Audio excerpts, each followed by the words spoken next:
It is the top categories in Spotlight. Expert insights and dynamic discussions await as we dive into insights from the top Smarties India categories that have gotten the most traction. And hence we can decode the evolving influence in the marketing ecosystem. So quickly, let's welcome our experts in the room.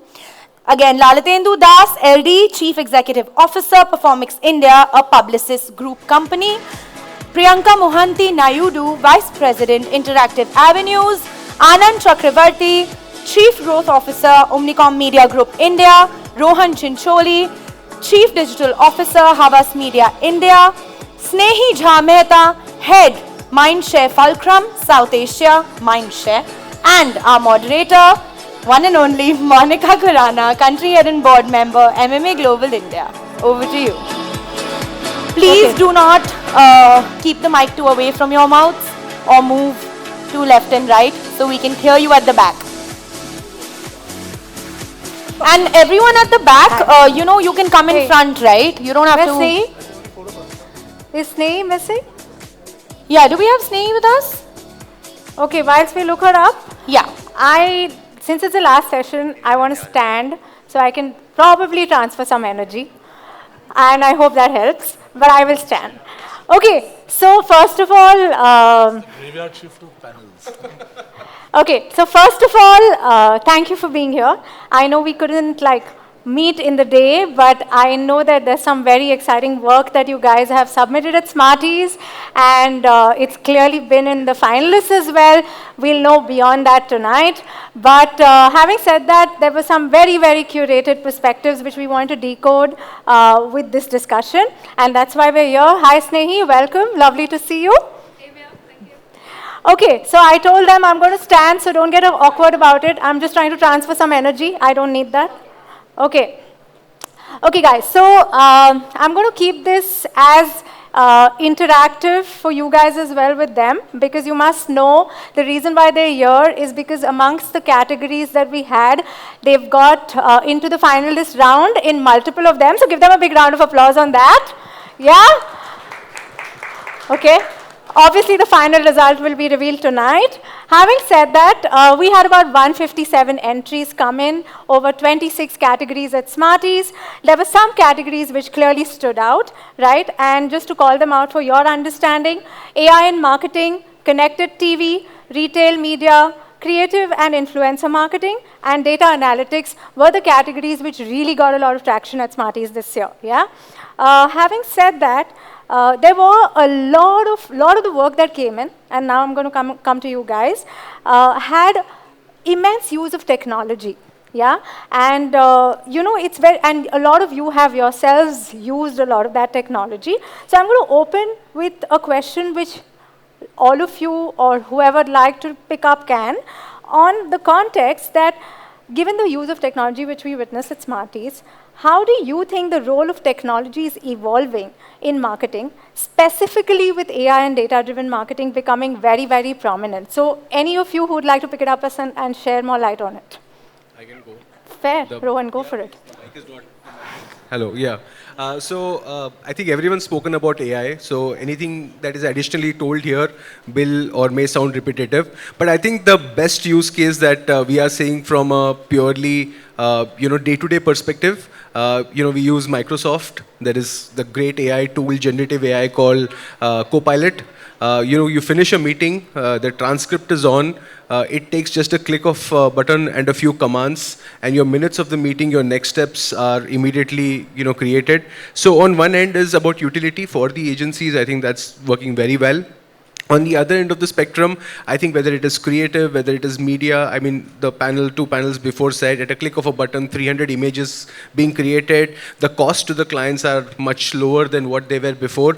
But I believe that three elements are critical. One is you tell the clients it's AI generated. Second, fact checking is important. Third is obviously trying to be responsible in the use. So programmatic platforms have inherently been AI driven. Our mobile phones are AI driven. So I think anything that we execute which has the dynamism of connections, context, and then the creative, I think is working very well for us. I think you've made a very good opening point, because I don't know if all of you are witnessing some of the latest work. I mean, there are products now which are clearly stating, highlighting this is an AI laptop, this is an AI phone, and that's how integral it's becoming. So I'd love to hear more thoughts from Snehi. Would you like to take a crack at it? Yeah, why not?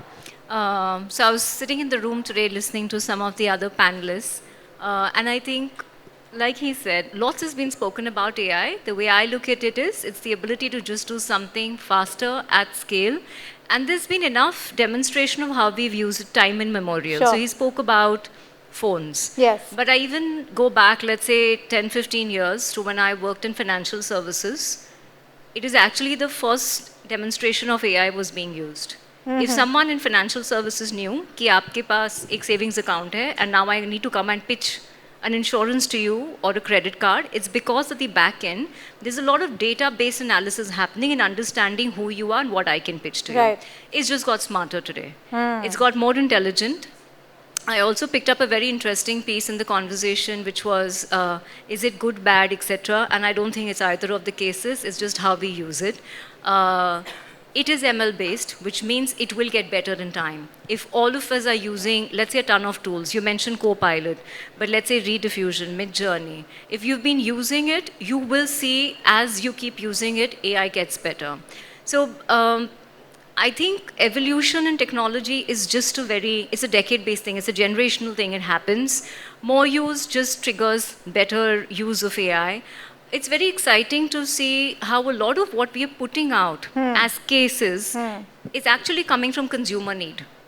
And let's flip this around. We speak a lot about the marketeer's angle.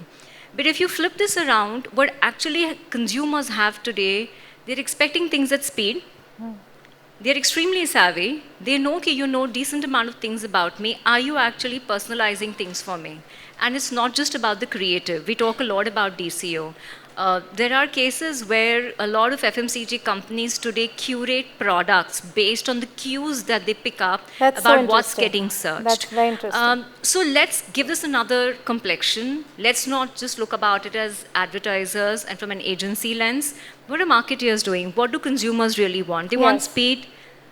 They know that you know what they really want. Are you serving it to them?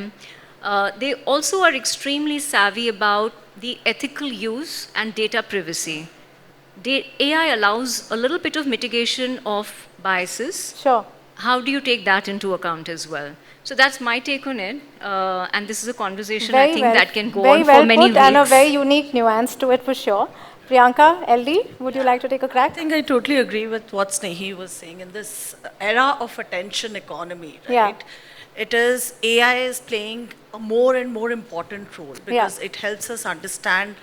It plays a role across the consumer journey, starting from our first connect with the consumer to to understanding them, to getting it more personalized, to the last mile of And purchase. on that note, I can't resist but reference to Copwas. I think that was a fabulous campaign, and it really scored very well in Smarties. Thank you. Yeah. So yeah, and then, even for the repeat purchases, right? Yeah. This is where it plays a beautiful role. In fact, it provides us things which we would not have imagined earlier. For example, for ITC's Dark Fantasy, we did a campaign where the consumer could be in the same frame as Shah Rukh. Yes. Who would have imagined 10 years back Interesting. to do something like that, right? Very And interesting. consumers absolutely loved it. Yeah. So this is the magic which happens when you understand what your consumer wants and what your brand purpose is. And when, with the help of AI and tech, you marry everything and magic happens. Superb. Love it. LD. I think enough has been said by Snehi, Priyanka, about AI today and application of AI in marketing. So let me bring a different perspective on why this excitement is about and where Silicon Valley is thinking about where AI is heading. So I had this privilege to speak to some of the private equity investors in TPG Capital. I think the other day, right, we went to their office. And I posed the same question that, listen, AI has been there for donkey's year. Like, why is there so much buzz right now? And the answer I got, if I take a minute, So the answer I got is typically they say the left brain is all about analytics, data processing. Right brain is about spatial thinking, creativity, generation, and all. Technology was always considered a left brain function, right? Which is going to accelerate the way you are going to compute, analyze, and all. Right. That has been there for donkey's year. Right. What has changed is the application of generative AI on the right brain functions, where you can create something. The AI can write something, right? It can not just read an image, can create an image, create a video. And that's creating a buzz. And the next big investments are going into artificial general intelligence, Right. right? Where AI is going to marry both these functions together. And if you ask today, we have covered all the use cases that's going to happen. And therefore, as brand managers, we need to just, if we do a little bit, crystal ball gazing, right, what's coming down the line, there would be a lot of focus now on regulations. Yeah. Many governments have started because now in the area of artificial general intelligence, anything is a possibility. Makes and that's scary for people. Yeah. I'll just leave it with one thought about how Publicis Group approach in this. And when this question was asked to Arthur, he said, we are trying to comprehend what AI can be, right? So we have invested heavily into core AI, where we are building our own LLMs, bringing in our proprietary data and generative AI models. But the key thing is for brands to think in this environment, what is a safe application of AI? Right. Right? And we need to be really careful about that. Very good nuances. I'm so glad we started with this question. But to just complete this, I want to, Anand, ask you a very specific aspect of role of technology, which is related to audience engagement, right? Because technology plays a very important role when it comes to audience engagement. And I know you guys have done some really interesting work in that space. So if you'd like to share something. Yeah. Just to put perspective, yesterday the Nobel Prize for Chemistry was won by a team of 3 people. 2 of them were for Google DeepMind. And I think those are people who are really using AI for things that are meaningful to mankind. I think as marketers and people in the industry, we give ourselves too much credit for creating Shah Rukh Khan deepfakes, which honestly has no impact on anyone. So I think sometimes we use AI as a gimmicky tool to create innovations. Has AI been around for a long time? Of course, Google and Meta have been forcing us to pay very high CPMs for a long time, creating lookalike audiences which are definitely not lookalike. It's been around for a long time, right?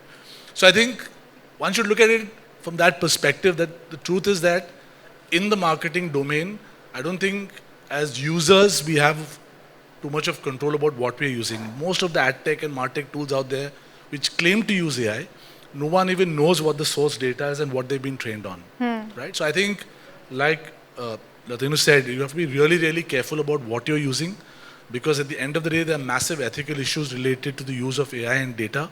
And I think sometimes you're blind to that, and we could be creating more problems than actually solving for them, right?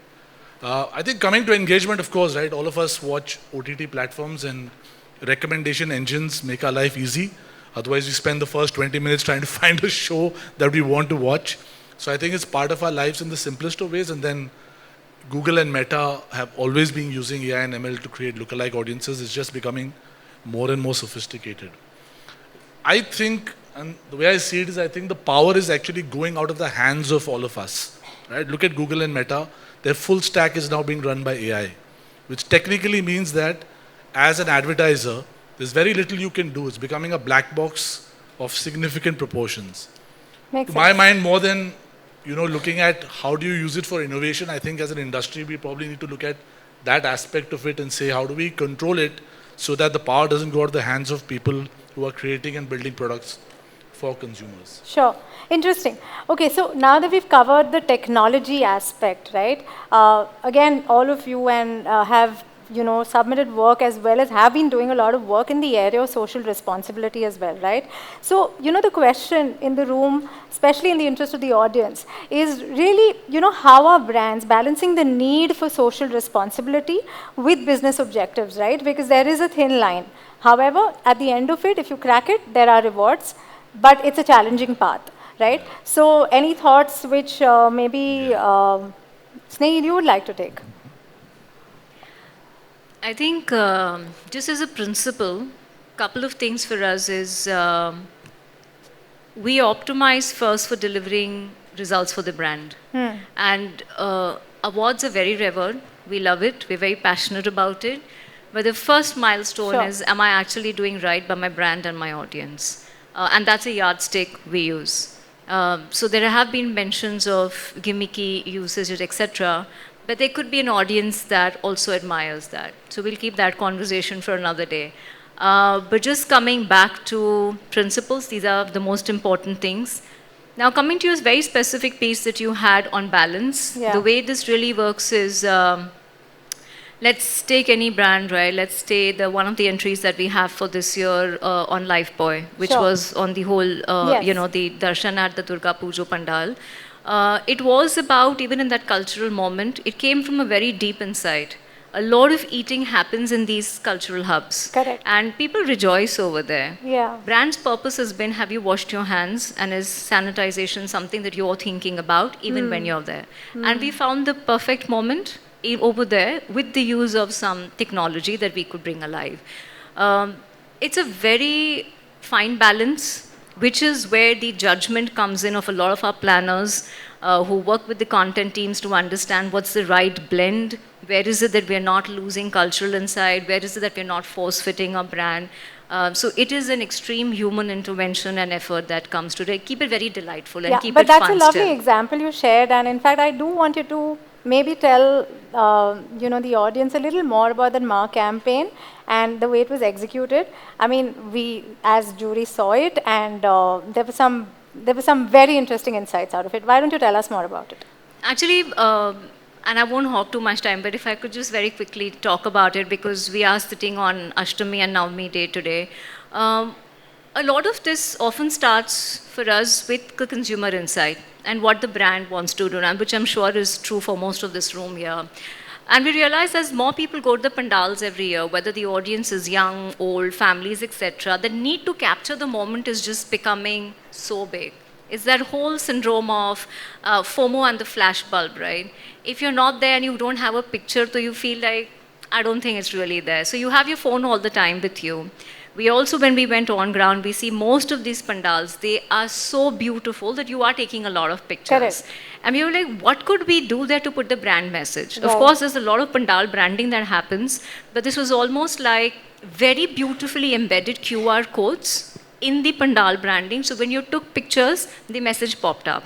And then the message gave you just a small, sweet way of saying that while you're here, are you washing your hands before you go ahead? Yeah, to and it do was other coming from things. Ma Durga herself. Exactly, yeah. That was beautiful. Yeah. So yeah, I think the intent is not to disrupt the moment, keep it still about that whole cultural piece, and yet see if we can integrate the brand there. Excellent. Perfect. So since we're talking about social impact, I think, Priyanka, I want to quickly pull you in here. You know, there's a Yippee campaign you guys did, right? Which was basically Yippee Create Magic campaign. And the whole focus was on sustainability, right? I mean, it's as purposeful as everything else is. So what was that insight, and how did you strike that balance between engaging the consumer and staying true to that insight of sustainability? I would like to first start with a question. Fair. Just guess how much plastic gets wasted in a year. It's for everyone to take a crack at. How much plastic gets wasted in India? Is that the question? In India, yes. Anyone wants to take a crack at it? Okay, I think I'll just say it's 3.5 million tons of plastic which gets wasted. So this is something which is not very new for Yippee, right? They've always been into sustainability. This is their brand purpose, right? Sure. And they've always believed in it, and that's why, while they have done this now, they have always recycled plastic and created school benches, Right. right? And I think, as Nehi just mentioned, that you need to understand two things very, very clearly. What is your brand purpose? What do your consumers want? What do they really care for? Correct. And with Yippee, we understand that our young consumers today are very environmental conscious, believe in sustainability. So this was the perfect campaign for us, wherein we collected all the lunch boxes and transformed 16 beautiful community parks, right? Wow. And for this, we didn't really have to do anything separately for engagement. Right. Because it just organically worked together. You did what the brand stood for, and what your consumers want. So Fair. there's no separate engagement required for this. It just organically work together. Excellent, excellent. Well done. Why do you think I'm standing? It's also a standing ovation for our finalists. Awesome. Okay, LD, I'm going to ask you a very important question.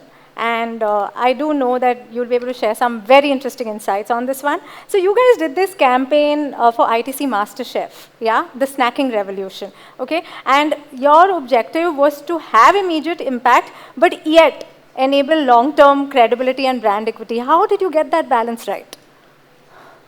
Yeah, I think the team is here. If you want to know more details, catch them. But the purpose here for MasterChef we took is a full funnel branding approach. Just to give a context, they were on digital and retail media for a while, and they were always running traffic-based campaigns to drive sales on marketplaces. But what we thought is, while that is going to give you instant ROAS boost, but it's not going to create that scale that we want in the market. So the approach we took is to say, can we connect the brand to multiple sensory channels, right? Yeah. It's not just about digital display video, which is kind of given, but how about you tapping into audio, right? So we partnered with Spotify and found that nice correlation of party songs versus this ready-to-eat food. We arranged offline events where people can come and taste the product, right? So as marketers, sometimes we get carried away that it's just YouTube or CTV or programmatic and all, which is all the good, by the way. It's great, right? It gives you results. But I would just nudge from learning from this work is how do we think about all the sensory channels of brand building, right?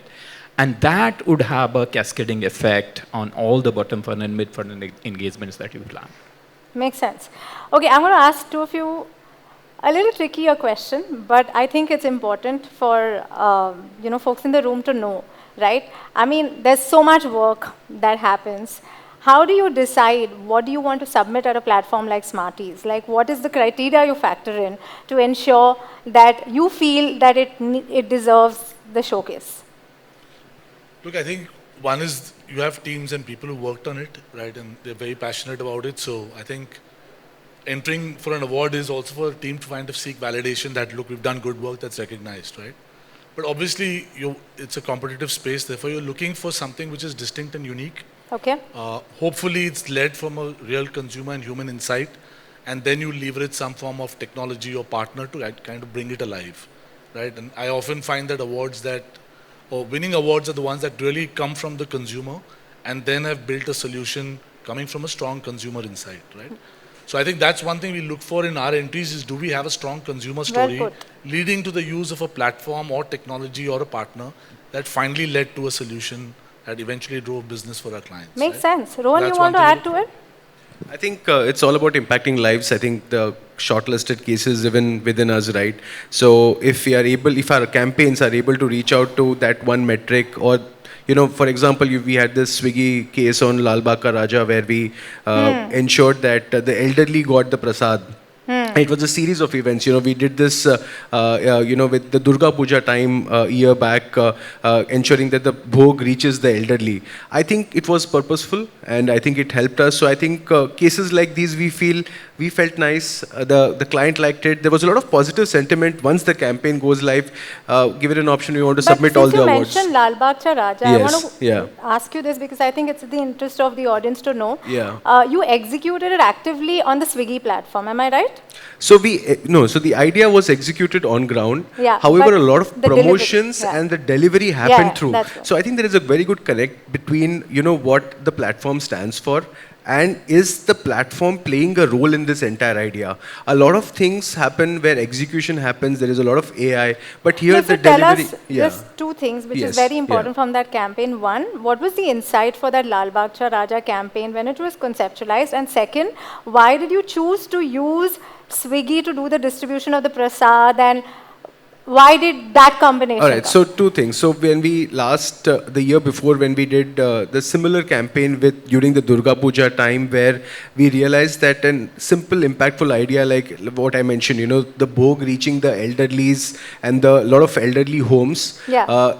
the kind of responses while recording all the emotions that came out made us believe that for a delivery guy, and this was not just impacting the elderly, it was also the policemen, about 13-14 lakh policemen deployed, working 12-hour shift, and they have more work during the entire Ganesh Chaturthi. So impacting them, impacting the delivery guys, we did a similar one also for, truck drivers. Sure. Well, I'll not mention the details, but the people who are a part of this ecosystem and delivering, there is never a recognition that comes. I think during COVID, we ended up acknowledging a lot of these people. I think it started off there.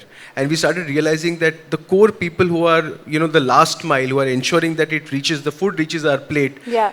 it is also for them. It is not just for the elderly. Very So I think nice. it had Very multiple nice. pillars for it. Beautiful campaign. And I have time for one more question. As you know, we are up with our awards in a bit. So, but Snehi, you have to help us with this one. Okay, and I think we spoke a lot around, sustainability, purposeful marketing, role of technology. But as we talk about role of technology, gamification is also a very important space. In fact, in the morning, we had a very interesting masterclass around it as well. So tell me, from the stats I have, India is the second largest gaming market. It provides, it has about 91% of gamers using mobile, as we learnt in the class today. Okay, so tell me, using Domex as an example, where you guys did this fantastic campaign around, kind of integrating gamification and digital media. So, A, why gaming? And B, what went behind conceptualizing that campaign? Yeah, and it's great to end with Domex, right? No one really likes to talk about a toilet cleaner, but let me get my last word in on this one. It's not a category with high indulgence. You buy it once, you don't really think about ab isme nimbu hai ya rose hai, you just go and buy the next one. How do we still put a message out there that is something different in it, cleans better, smells better, so on and so forth, right? Yeah. So that's one, that's what we are trying to do. This was a Kerala campaign for housewives, and again, like everything we do, the starting point is what does the consumer do? So we study their behaviors inside out. Stacking, meshing as a concept is age-old. We do realize women watch a lot of TV, but they're continuously on their phones. They could be doing anything. So we know that's a constant, like the whole second screen syndrome. Very true for women, for housewives. We did this integration with Bigg Boss in Kerala. Huge show. Obviously, all the pre-hygiene gets done, saying which show, why will I partner with them, is it disruptive, etc. And here to land the message, of course, we could have done any kind of in-show branding, but we were like, how do I put across my message that this new Domex does something differently? Right. And where do I bring in the element of Exactly. interactivity? Time's up. Well, I'll just take the last few seconds on this one. So you're watching the show, there is an interactive banner, you download the game does its bit, it tells you how actually the new Domex helps you kill germs, get rid of stench, etc. It does its thing. Most importantly, we get that little active mind space from the woman who is the purchaser of this product. Else this could have definitely been another ad, could have done extremely well. But the intent is without disruption, especially in today's attention deficit economy, where do I go the next step? And this was the next bit. And just to everything in the masterclass, I think the numbers are somewhere between 450, 500 million, and nearly 40% of these are women. And a lot of these women are coming across the board. They are from metros, small town cities. So it's a very all-pervasive phenomenon, just makes it easier for us to start imbibing in our plans. That's so well said. So it's almost like such a low involvement category which can just not get engaging, but to take that route and to factor in that women are heavy gamers and take it forward, I think that's a well done job. And on that note, again, a big round of applause for our panelists. We wish you lots of luck. We hope you win lots of medals tonight, and we'll catch you on the other side at Taj Lands & Coats. See you in a bit. Awesome. Thank you so much, panelists. Please stay back for some hampers and goodies. May I please request on stage Nabjeet Nath, Head of Sales, India, Bliss, and Rudresh Kaul, Associate Director, Cannes Lions.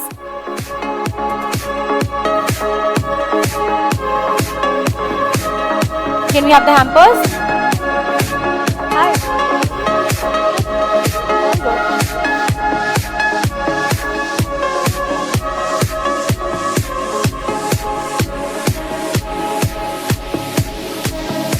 Yeah, maybe one of you can give the certificate and one of you can give the hamper. When is it working?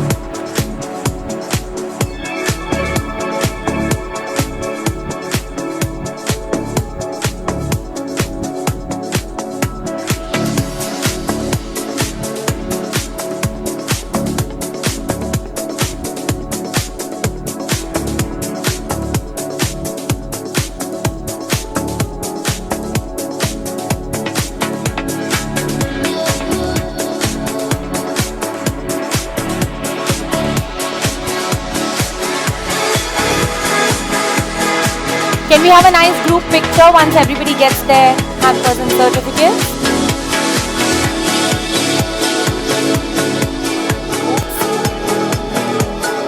Monica, we'll give you one later.